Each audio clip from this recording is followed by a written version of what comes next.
Heyo everybody, Haku here with my read through for Beastars chapter 143, and I'm super excited to read just cause, yep, still my favorite manga, and I'm just really excited for the anime. We're less than a month away now, I think. Probably around a month, less than a month. I'm not sure exactly what day toward the beginning of October it starts airing, but it's toward the beginning of October, so yeah, I'm just beyond excited. I can't believe that my favorite manga after all this time is getting an anime, so I'm really, really excited about that. And I just am still coming off the excitement from reading 142 yesterday because the translation for that only came out just a short few days ago, and this translation immediately came out yesterday, which is like the fastest I've ever seen it come out for Beastars. So yeah, I'm super, super excited, still riding off the excitedness from last chapter, so let's do 143, let's do it.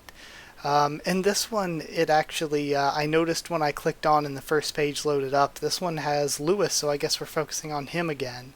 And the title was, I can't read it all at the top, so, oh yeah, here it is.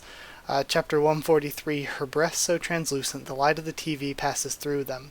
So I don't know if that's going to mean we're focusing on Lewis and Juno stuff, if we're getting more stuff with Lewis's fiancée, or if even that title is just kind of one of the more artsy ones and isn't necessarily about anything actually physical. But either way, let's get into actually reading this thing. So we're starting off, Galdona University Cafeteria.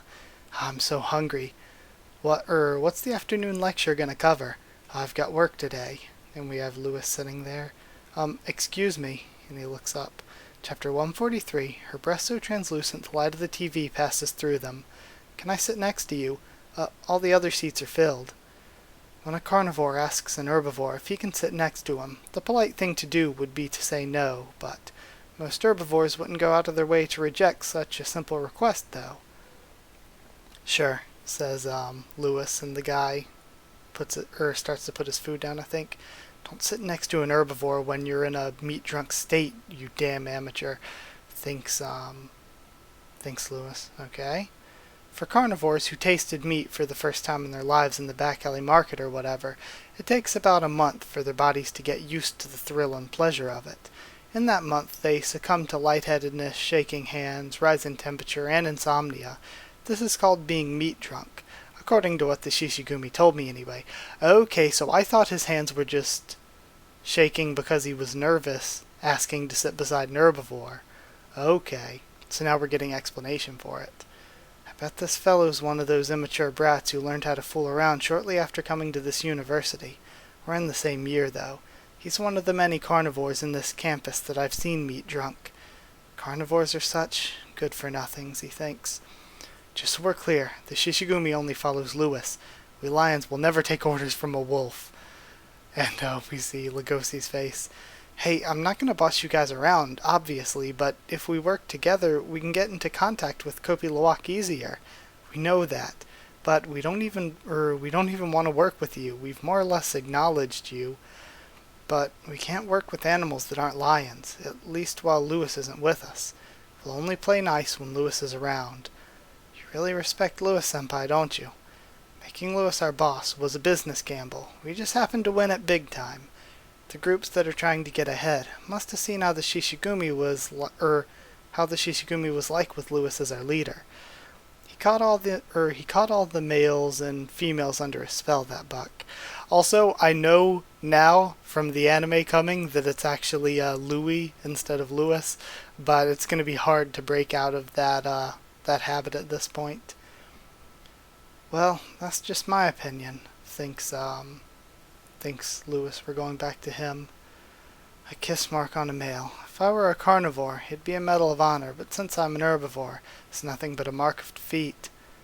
Say, why is it my fate to be prey to every living animal on the planet? And oh yeah, I guess that was him that night with his fiancée. And he's angry. A few days ago, I slept with my fiancée for the first time. Hey, Azuki-san? What is it? You don't like it? She's the daughter of the CEO of a company, and a red deer just like me. Well, I'm sorry, I'm just thirsty. I sound like a virgin. Pathetic, he thinks. Oh, well, here's some water then. We're getting married for political reasons. Is this really the right path for me? Should I abandon the Shishigumi? I gulp the water down my throat to get those questions out of my head. And now we're seeing a TV report. Don't get near carnivores who dress in red clothes. It's a sign they're in an excited mood. A news program for herbivores. Such baseless claims, thinks Lewis.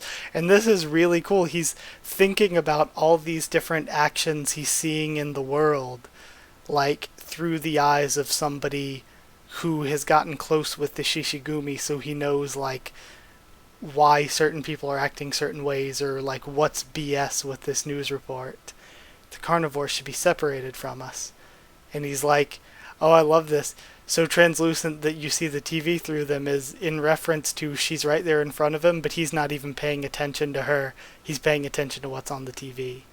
Love it. Our thin and weak bodies intertwined, with anti-carnivore rhetoric as our background music. We must protect the herbivore's peace. It must be our first priority. We must not submit to the carnivore's savage ways. I'm not kidding. We herbivores are doing the best we can to live, and yet this is normal. Nothing about this is strange, thinks Lewis. The only thing that's strange is me. That's why the situation's making me feel so uncomfortable. And she kisses him. She doesn't kiss like Juno. Nothing in her mouth resembles those rough canine teeth. No, don't compare them to each other. Focus. Don't get distracted. Don't lose your way. Have sex, and he's focusing so hard. Have sex with Azuki, your fellow red deer. Listen up. And that's the most awkward thing he thinks of Lugosi. Listen up, folks. You need to keep your distance from carnivores. Oh, and he thinks of Ibuki, my heart, the best character. When you see one in the streets, be at least 2 meters apart, and he thinks of Juno, and make sure you're around other herbivores. And he looks down at Azuki. Lewis-san, are you okay? And then he throws up. Oh God.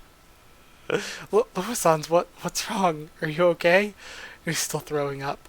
I vomited in spectacular fashion on my first night with my fiancé.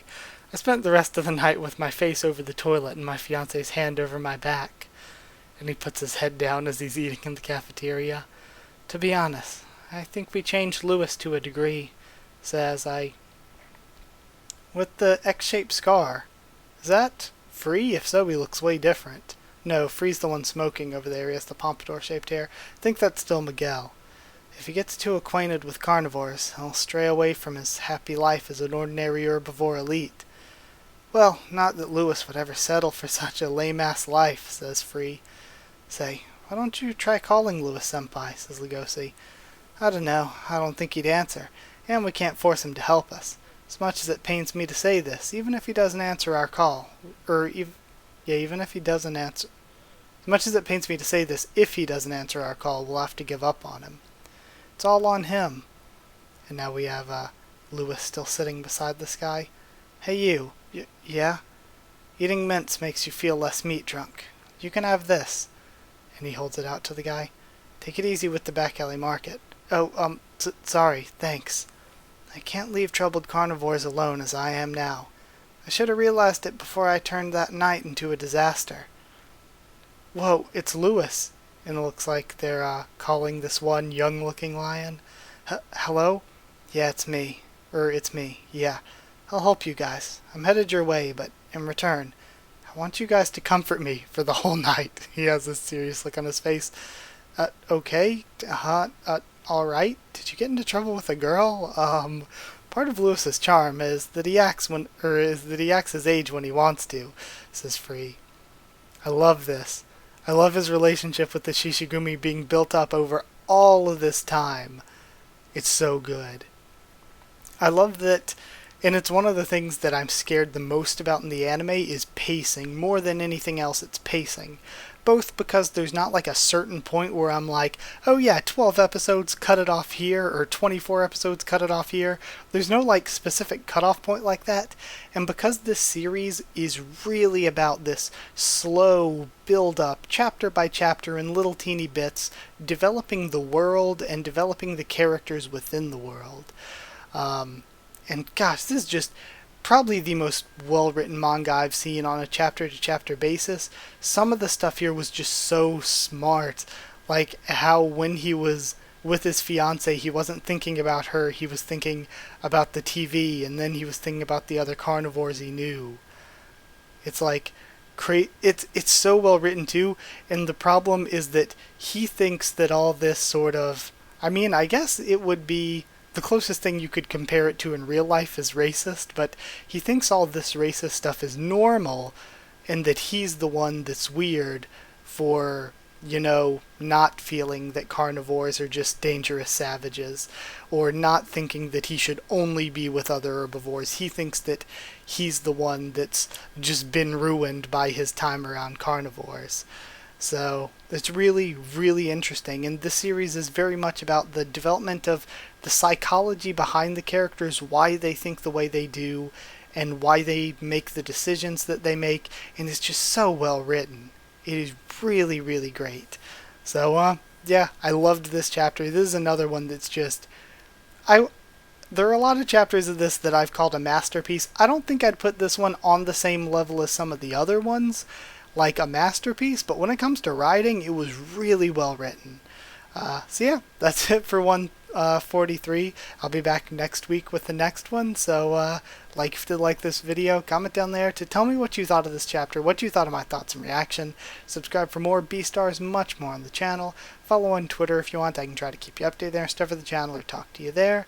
If you'd like a link to our Discord server to talk to me or more of us on Discord about this or anything else, just ask and I can give you a link. It's free and open for anyone. And if you'd like to help support the channel and keep it going on Patreon, that would help out a friggin' ton, and a link will be in the description. Also, it's patreon.com/HakuWithTheTubes, and patrons will get to give suggestions and vote every 3 months on a series for the channel. So yeah, that's it. Thank you so much once again for watching, and I'll see you all next time.